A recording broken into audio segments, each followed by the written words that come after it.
Coach, can you kind of tell us the process of you being elevated to your position and, going through, obviously, Leslie leaving and now you in this role? Just, you've been a defensive coordinator in the league. It's not the exact title, but just the process of you getting to this spot. Sure. Sean and I, have worked together for over a decade. And so obviously there's a lot of experiences together. There's a lot of dialogue that we've had over the years, trust that we've built with each other.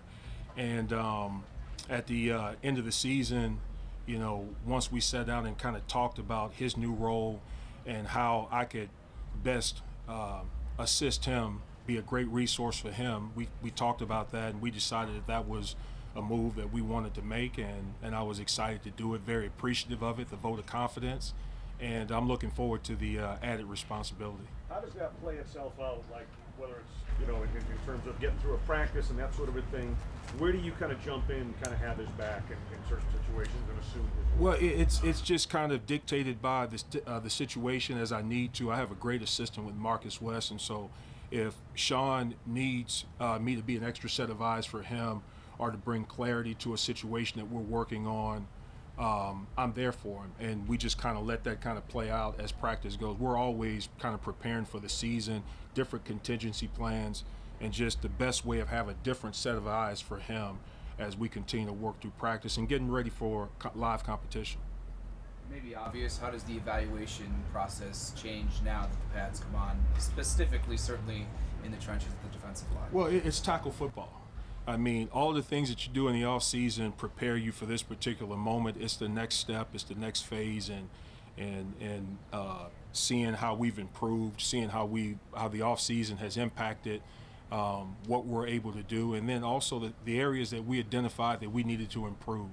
This is a great next step, a great next step in the process, and I'm excited to see, where the guys are. What are you most excited to look for today?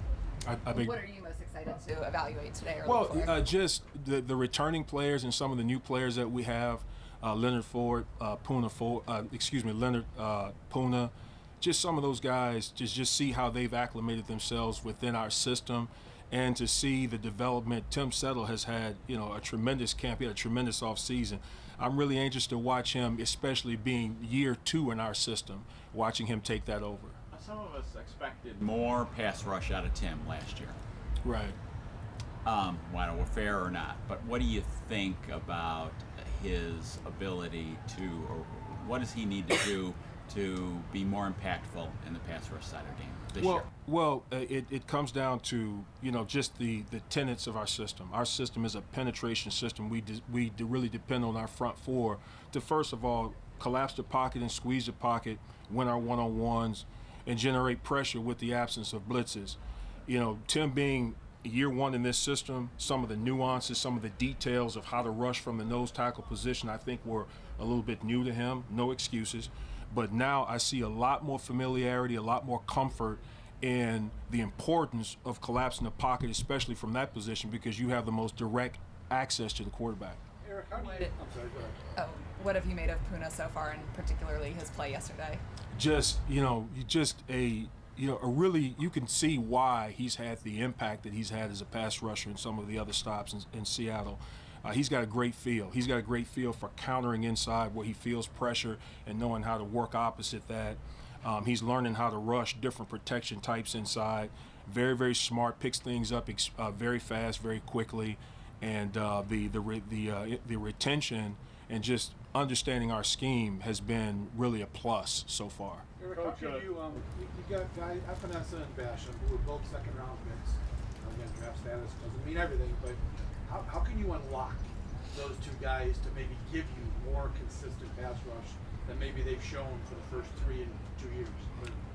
Well, those two guys will tell you that they want to be as impactful as they possibly can be.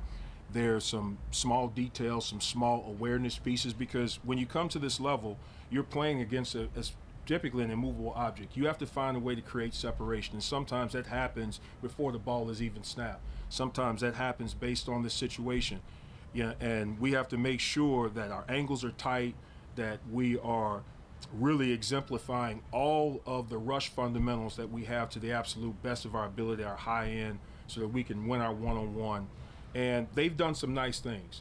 there's some things that are outside of their control. 7-man protection, chip looks. We have to do some things to help them schematically, and we will. But they've really taken advantage of the off season. I like where they're headed, and so far in training camp, I like what they're doing. How have you seen Sean develop on the defensive side? Because he's had now experience having to oversee the entire team and insights into offense. How do you think he's kind of like worked that into his, repertoire, I guess? Well, it's a natural. The only thing that I haven't seen Sean do, I've seen him do just about everything. The only thing I haven't seen him do is be the head coach and kind of oversee the defense. But in terms of when he moves into that role, there's nothing. It's like just stepping back onto a bike, onto a role that he's very familiar with. I mean, having to juggle the two things. Obviously this is the first time I've seen that, but we have a long history together. We have a collaborative staff. We really utilize the experience and the different perspectives that we have on the staff. And we obviously are doing some things now that we're excited about schematically.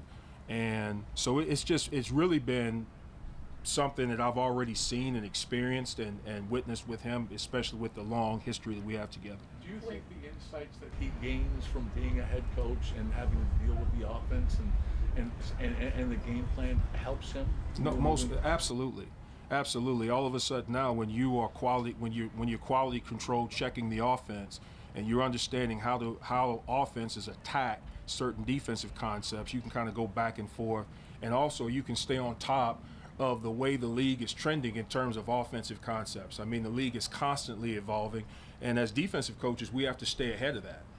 When it comes to Greg and developing his plan of attack for a pass rush, where is he at year 3 in camp as opposed to years 1 and 2? Faster, stronger, more experience. His rush on the right defensive end against an offensive left tackle, I've really seen that start to improve his level of comfort. And just his understanding of situations and knowing how to win one-on-one, how to use his exceptional length to his advantage to set up some of the things that he needs to do to win. So the experience has been tremendous for him, and you can see him adding to that so far in the offseason and what we've done in camp. Last season, Eric, you guys, second half probably, you started to blitz a little bit more. What are your thoughts on maybe doing more of that this season to help your front four? Because it seemed like your front four needed some help last year. Any thoughts on that? Well, blitzing and front and coverage, all of those things kind of complement each other. And we're not going to, obviously we need to have a good blend of both to make sure that we keep offenses off balance, that we assist where our 4-man rush where we need to, depending on what we're seeing. So, Sean's background with Jim Johnson, obviously when you blitz, you have to make sure that you're doing that with maximum efficiency because of what potentially you're risking. So when you add an extra rusher to a 4-man rush, that helps us. And obviously it helps us with the threat of the 4-man rush.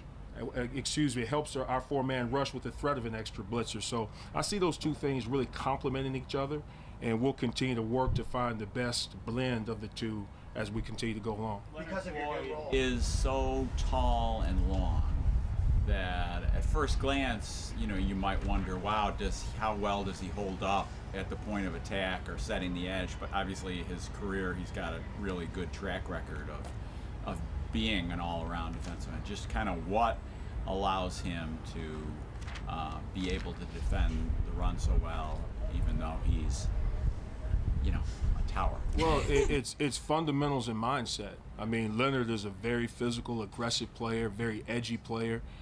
He has tremendous hand violence, and he understands that when he's at the point of attack, he's got to establish the edge of the defense, period. I mean, that's the key to stopping the run, and he's got to be able to finish if he's challenged. And so he has a really, really competitive, aggressive mindset. His hands are extremely violent, and he understands pad level and all the things you have to do to give yourself a chance to win there. What else have you seen from him as he comes in? Sorry. What else have you seen from him as he comes in, Leonard, as more of a veteran but is still getting to know this team? Like, how is he balancing that with giving advice or soaking things in? Just in that he came when the time he came in, we had to really accelerate the process of him getting enough understanding of the scheme so he could function in practice. He's put in the extra time, the extra work. We've got a really generous room in terms of people supporting each other, whoever comes in, and he's put a lot of work in himself. He's retaining information more, but he's just a really edgy guy. Doesn't think he should ever be blocked. I mean, he gets pissed off if he's blocked. He doesn't ever think he should be blocked or stalled as a pass rusher, and I absolutely love that. He's got a lot of pride in how he performs. Because of your role in your new role, I can ask you about a little bit of a different position. There's a battle at linebacker.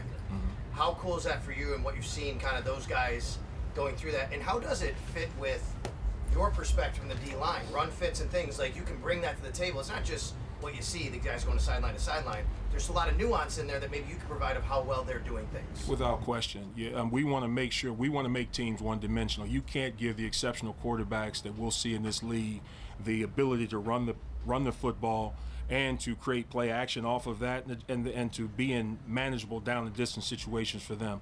And so the guys that we have working right now at the Mike linebacker position are just learning and working on taking command of the huddle, all of the communication that has to happen from their position to the front and maybe sometimes to our secondary. And they're working hard on that. They're doing a really good job. And we really emphasize run fits. We have to emphasize run fits. It's something we work on every day.